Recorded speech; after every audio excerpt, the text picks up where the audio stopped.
Hello friends, welcome back to our channel. मैं हूं doctor विजय और आप देख रहे हैं शॉन टिप्स। अगर रात को सोते समय आपको बहुत खुजली होती है, आप हर वक्त अपने कभी बाजू को खुजा रहे हैं, कभी अपने कांख को खुजा रहे हैं, कभी अपने थाइज़ को खुजा रहे हैं, कभी आपके बट्स पे, आपके हिप्स पे खुजली हो रही है और शरीर में हर जगह पे आपको बहुत ज़्यादा ईचिंग हो रही है और आपको रात भर नींद नहीं आती है इसकी वजह से, और आपकी फैमिली में भी किसी को शायद इसी तरह की प्रॉब्लम हो रही है, तो ये स्कैबीज़ हो सकती है। स्कैबीज़ की इन्फेक्शन एक बार घर में किसी एक को हो जाए तो बाकी सब मेंबर्स को भी हो जाती है।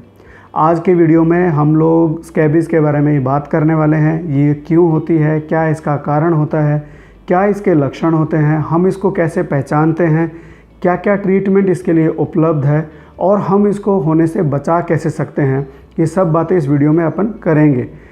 मैं उम्मीद करता हूं कि आप इस वीडियो में आखिर तक रुकेंगे और अगर आपको ये वीडियो अच्छा लगेगा तो आप इसको लाइक करेंगे, शेयर करेंगे और हमारे चैनल का कंटेंट अगर आपको अच्छा लगेगा तो आप उसे सब्सक्राइब करने के बारे में भी ज़रूर कंसिडर करेंगे। स्कैबीज़ एक तरह की वॉर्म इन्फेस्टेशन होती है जो हमारी स्किन में होती है।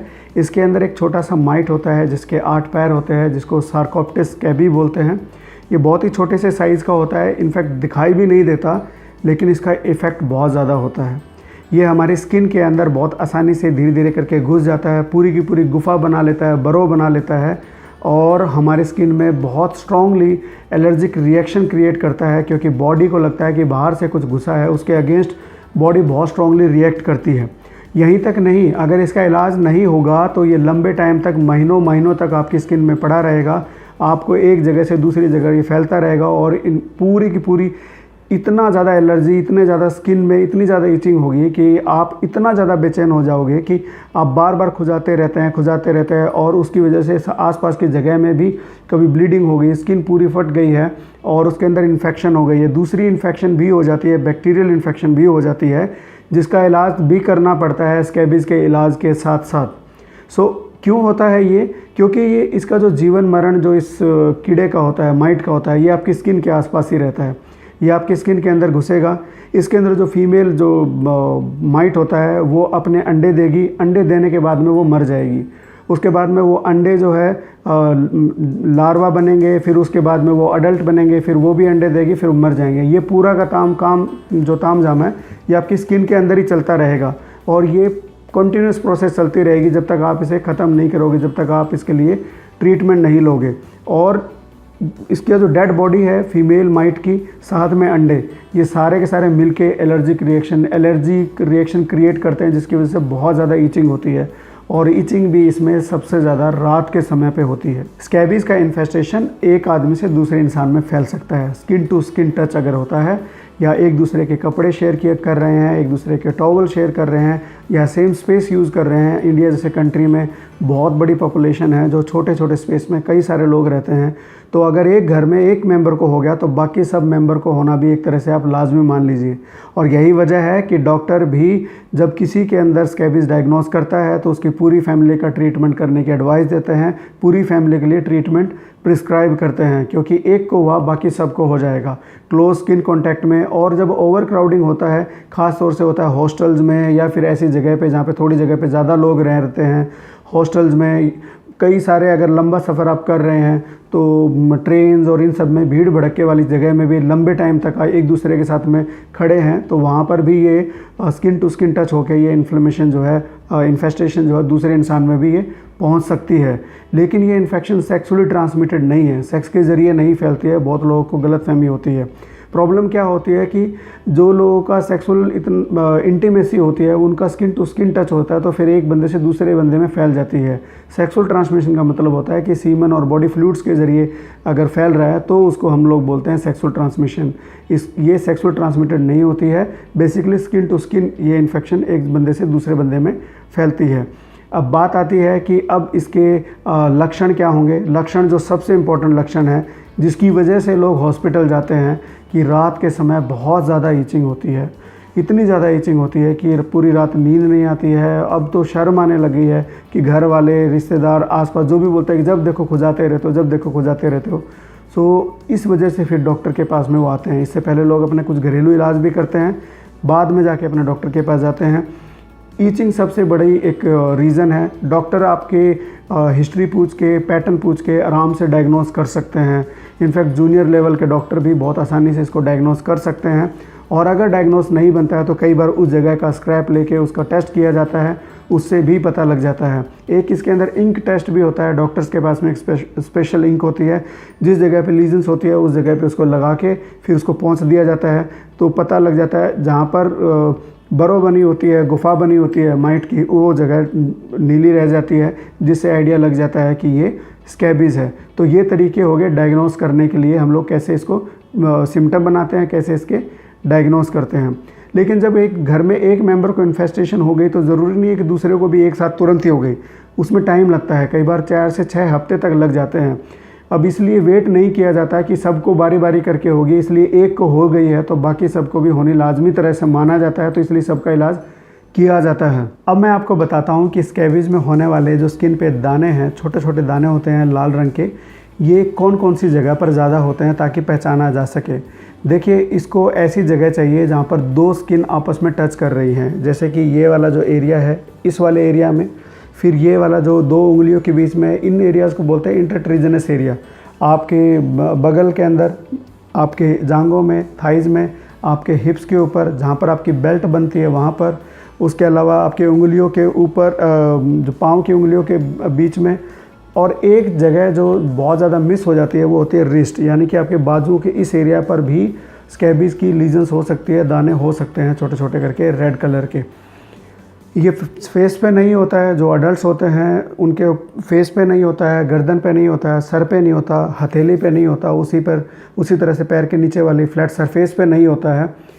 लेकिन जब किसी का इम्यून सिस्टम वीक हो जाता है, चाहे वो HIV की वजह से है, चाहे वो डायबिटीज़ की वजह से है, या किसी और लंबी बीमारी की वजह से है, और छोटे बच्चों में ये इन्फेस्टेशन जो है फेस पे, नेक पे, सर पे, हाथ पे और पैरों के नीचे, पगतली जैसे बोलते, जो सोल के ऊपर भी ये इन्फेस्टेशन हो सकती है। अब बात करते हैं इसके ट्रीटमेंट की। इसके ट्रीटमेंट के लिए कई तरह के मेडिकेशंस उपलब्ध हैं, लेकिन इसमें जो सबसे ज़्यादा इफ़ेक्टिव जो अभी तक देखी जा रही है वो 5% परमेथ्रिन होती है। इसके अंदर ऑइंटमेंट भी आती है, ये लोशन में भी आती है। अच्छी बात यह है कि इसको सिंगल एप्लीकेशन लगाना है। बहुत बार आपके हालत को देखते हुए, जितनी ज़्यादा इन्फेस्टेशन फैली हुई है, उन सब चीज़ों का अंदाज़ा लगाकर डॉक्टर आपको रिपीट एप्लीकेशन के लिए भी बोल सकते हैं, लेकिन रिपीट एप्लीकेशन दोबारा इसको नहीं लगाने की ज़रूरत, अगर आपके डॉक्टर ना बोले तब तक डॉक्टर की प्रिस्क्रिप्शन पे ही दूसरी बार लगानी चाहिए। अदरवाइज़ एक बार ही लगाने से प्रॉब्लम सॉल्व हो जाती है।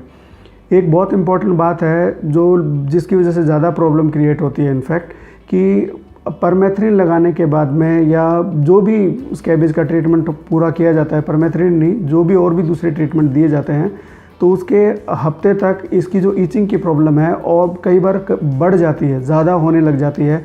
ये नॉर्मल है। आपकी इन्फेस्टेशन ठीक हो गई है, लेकिन जो डेड माइट पड़ा है या उसके जो अंडे बचे हुए हैं, जो स्किन के अंदर फंसे हुए हैं, वो सारे के सारे जो है तब तक ये ईचिंग रहेगी जब तक हमारी स्किन जो है, हमारी स्किन जो है रिन्यू होती रहती है, उतरती रहती है ऊपर वाली, फिर नीचे वाली, फिर ऊपर नहीं आती है। तो जब वो 1 हफ्ता 10 दिन लग जाता है तब तक फिर ये उसके बाद में इसकी ईचिंग होना बिल्कुल ठीक हो जाती है। तो इसलिए आपने परमेथ्रिन दिया है आपके डॉक्टर ने, तो बहुत ज़्यादा ईचिंग होगी, उसके लिए डॉक्टर आपको एंटीहिस्टामिनिक मेडिकेशन दे सकते हैं, जिससे आपको एलर्जी या बहुत ज़्यादा खुजली की प्रॉब्लम नहीं होगी। इसके अलावा आप कैलामाइन लोशन भी लगा सकते हैं उस सूदिंग इफ़ेक्ट के लिए, कामनेस के लिए, वो भी आपके लिए काफ़ी हेल्पफुल होगा। अब सिर्फ परमेथ्रिन में ट्रीटमेंट ही सही अकेला नहीं होता है, इसके अलावा और भी बहुत सारी चीज़ें ध्यान देने योग्य होती है, क्योंकि एक बार स्कैबीज़ होने के बाद में जब दोबारा होती है तो दोबारा जब ईचिंग होती है और ज़्यादा प्रॉब्लम होती है। तो इसलिए एक बार में इसको पूरी तरह से ठीक करना चाहिए और भविष्य में इससे बच के रहना चाहिए। उसके लिए क्या करना होगा, क्योंकि जो माइट है वो 3-4 दिन तक आपके शरीर से बाहर ज़िंदा रह सकता है। आपके बिस्तर पे पड़ा है, उसको कोई मानव शरीर नहीं मिला तो वो ज़िंदा पड़ा रहेगा, लेकिन 3-4 दिन के बाद में, जैसे ही 3-4 दिन के बाद वो खुद ख़त्म हो जाएगा, लेकिन उसके दौरान अगर उसको कोई मानव शरीर मिलेगा तो ये उसको इन्फेस्टेशन करेगा। तो इसको क्रैक करना है। क्रैक कैसे करना है, जब आपको परमेथ्रिन का ट्रीटमेंट लगा रहे हैं, डॉक्टर ने आपको दे दिया है ट्रीटमेंट, उस ट्रीटमेंट शुरू करने से पहले सबसे पहले क्या करना है कि आपको अगले 3-4 दिन के अपने कपड़े वगैरह ये सब अच्छे से धो धा के रखना है, और एक बिस्तर जो आप अब ट्रीटमेंट के बाद इस्तेमाल करोगे वो आपको अलग से रखना है, अच्छे से धो के सुखा के इन सब चीज़ों का ध्यान रख के उसको अलग से रख देना है, उसको और किसी को टच नहीं करना है।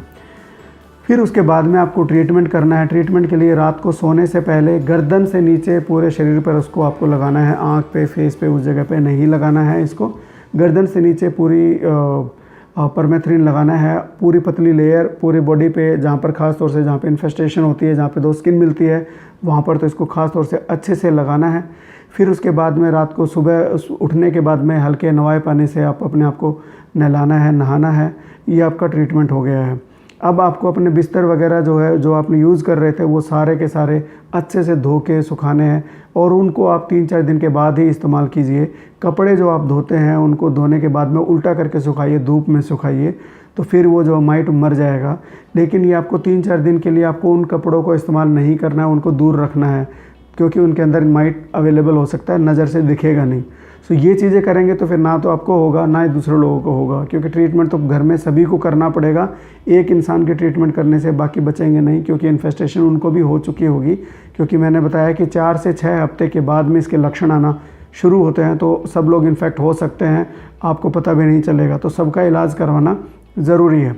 अब बात आती है कि इससे बचा कैसे जाए। बचने के लिए सबसे बढ़िया तरीका है no sharing. No sharing means कि आपको टॉवल शेयर नहीं करना चाहिए, बिस्तर शेयर नहीं करना चाहिए, दूसरे से कपड़े शेयर नहीं करना चाहिए। ये चीज़ें ख़ास तौर से पॉसिबल हो पाती है जब हॉस्टल्स में लोग रहते हैं या ऐसे एस्टेब्लिशमेंट लोग रहते हैं, तो वहाँ पर ये चीज़ें पॉसिबल हो सकती है।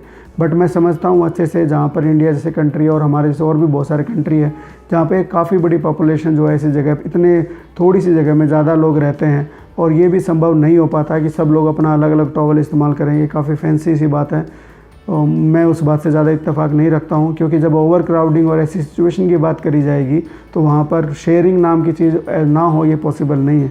बड़ा भाई छोटे भाई के कपड़े पहनता है, छोटा भाई अगर वो जो हम उम्र से हो जाते हैं तो बड़े भाई के छोटे भाई कपड़े पहनने लग जाता है, बड़ी बहन के छोटी सिस्टर कपड़े पहनने लग जाते हैं, तो ये बच्चे आपस में कपड़े, बिस्तर सब शेयर करते हैं, तो ये पॉसिबल नहीं हो सकता है।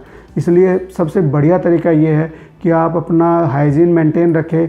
अपने जो बिस्तर है, पहनने के हैं या ओढ़ने के हैं, सोने के हैं, उनको जो है रेगुलर लेवल पे, रेगुलर तौर पे वो तो आप आराम से किया जा सकता है, हर कोई कर सकता है। इंडिया में धूप अच्छी खासी निकलती है, उनको अच्छे से सुखा देना है। सुबह ही सो के उठो तो वैसे बाहर रख दिया धूप में, पूरा दिन धूप लगेगी तो बहुत सही रहेगा, और ये रूटीन रहेगा तो माइट वैसे ही डेवलप नहीं होगा।